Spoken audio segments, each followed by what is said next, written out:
Hello and welcome to another Hand Drink Solo wine info video where we review curious wines for curious minds. And today's bottling is one of those wines where you can just stare at it and feel the history trying to creep out of the bottle and elbow its way into the room. And as you know, if there's history in the room, Han wants to tell it. Because this wine of the day is the Fairview Estate Homtini Super Tuscan style red blend. So it's a wine made by a pioneering, history-making South African estate. It is made in the style of wine that has attached to it one of the juiciest, most scandalous, salacious chapters in global wine history. And even the name Homtini has a particularly pertinent little chapter of South African history attached to it, which we could get into if we had time to. But before this turns into a long 6-hour history lecture complete with slides and laser pointers, and then that guy at the back who always raises his hand to ask a question, which turns out not to be a question, in fact is more of a statement. So the guy on stage who's giving the presentation spends time trying to figure out whether or not the guy has or hasn't asked a question, and everyone else has to sit and wait. In order to prevent all that from happening, we're going to keep it super tight.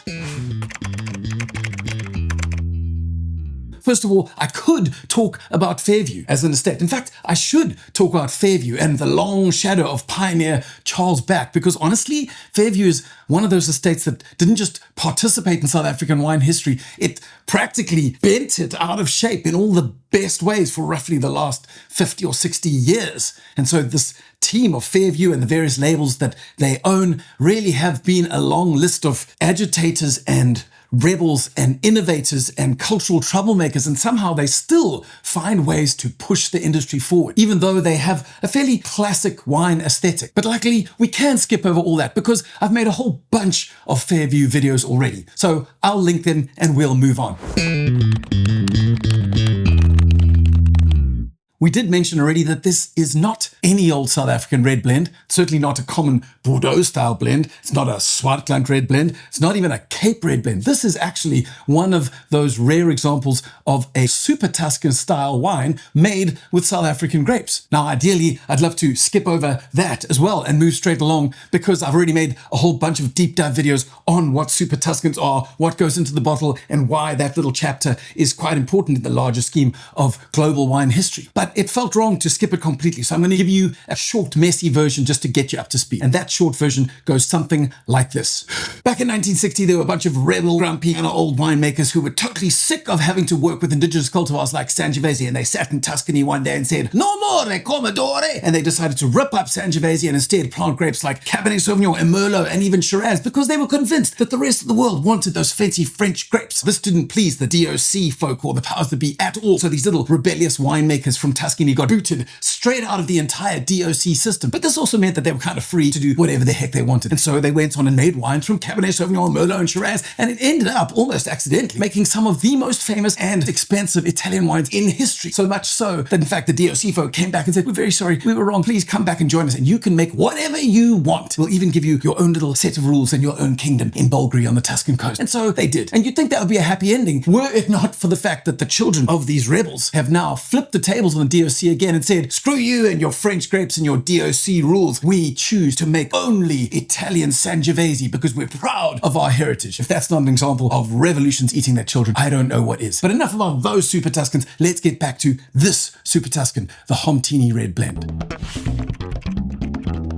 Now, if we take a quick look at the back label of this particular wine, we can tell a couple of things. The first thing we can tell is that this is a legit Super Tuscan style wine. It's not a token 5% of Sangiovese that they throw in to sound novel. No, this is 33% Sangiovese. It is the dominant portion of the wine. That's then backed up by 25% Cabernet Sauvignon, and then there's 17% Merlot, 17% Petite, and a splash of Shiraz. The other thing we can tell by looking at the label is that it is wine of origin coastal region. Now, coastal region can sound pretty fancy, perhaps even exotic, until of course we take a closer look at the map and realize that the coastal region is almost 300 kilometers long and more than 100 kilometers wide, which means as a kind of indication of terroir, wine of origin coastal region means babkis. But that is why it pleases me to tell you that actually almost 85% of this wine comes from Darling, which is much more specific. And what is Darling, you might ask? Darling is a little region on the west coast of South Africa. It used to be part of the larger Swartland region, but it's just so different to Swartland that it couldn't possibly stay that way. What you have is these icy Atlantic Ocean influences.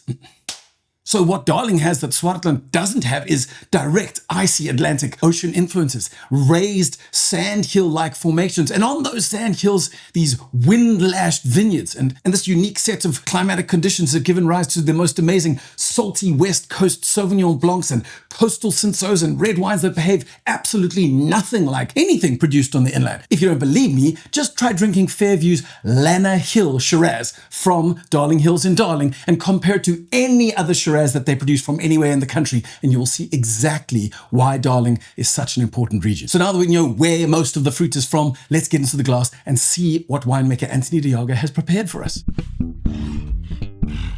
When we give this guy a sniff, well, I guess it's unsurprising that given that it is a premium bottling, that this nose is relatively polished. But it's in no way boring. In fact, there's quite a vivid mental image that pops up of purple flowers in a Tuscan pot on a sun-flooded window seat. And you'd be forgiven for saying, Han, put down the shrooms and tell us what the wine tastes like. And I get that. But really, the mental image does make sense because you get those beautiful, perfumey violet notes, which mingle with a little bit of that wet soil after rain, which, as we said, is petrichor, if you want to use the wine douche term for it. And even over and above that, there's an almost stony terracotta note. And put all those together and you have my flower pot on a window seat. But perhaps I've buried the headlines a little bit because aside from the flower pot, there is a beautiful array of quite distinct fruit. Black cherry, a little bit of black plum, maybe even some slightly sweeter blackcurrant and blueberry. And then over and above all of that is a very, very distinct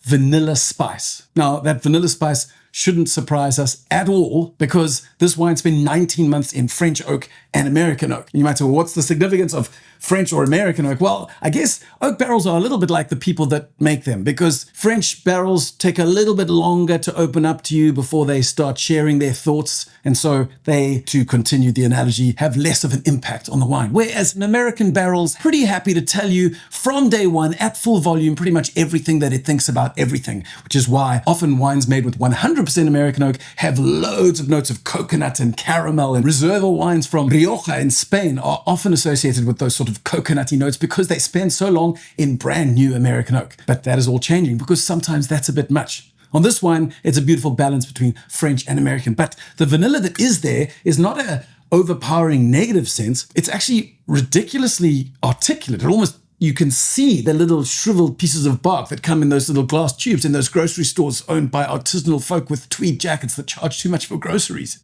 Now, when we actually get around to taking a sip, well, it's here that things get quite interesting because, again, from looking at the label, you'd see 14% alcohol by volume, and you'd see Cabernet Sauvignon and Merlot and Petit Verdot. You'd be forgiven for thinking that perhaps what we were going to get was a whole bunch of fairly ripe black fruit. And yet, what hits you is the most gloriously bright, juicy, sour red cherry notes. It's kind of giving cherry fizz pop meets warhead candy. It's electric, it's upright, it's classic Sangiovese.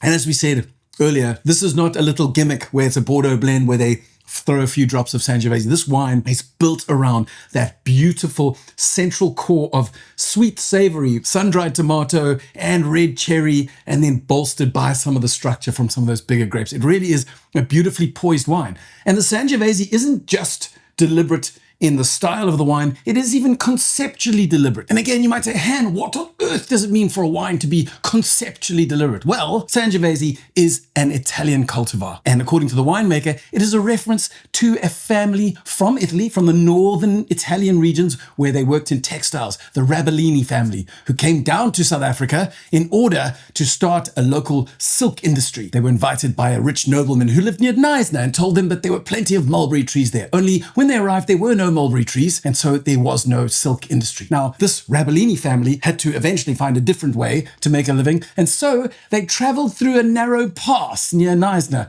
the Homtini Pass, and made it all the way down to the Cape Winelands. Now, fast forward a few generations, and the Rabellini family beget a young squib called Anthony. And Anthony would grow up to be a strapping young lad by the full name Anthony de Jager. And Anthony de Jager would eventually become a well-renowned winemaker working for an estate called Fairview, who would eventually produce a wine that was a Super Tuscan blend named the Homtini 2023. And here ends today's narrative circuit. Now, while you pour yourself a second glass. I am going to leave you links to all of those videos that I promised. At least 2 of them will be represented graphically at the end of this video, and the rest I'll put in the actual text link alongside the video. Until next time, stay curious and always drink niche.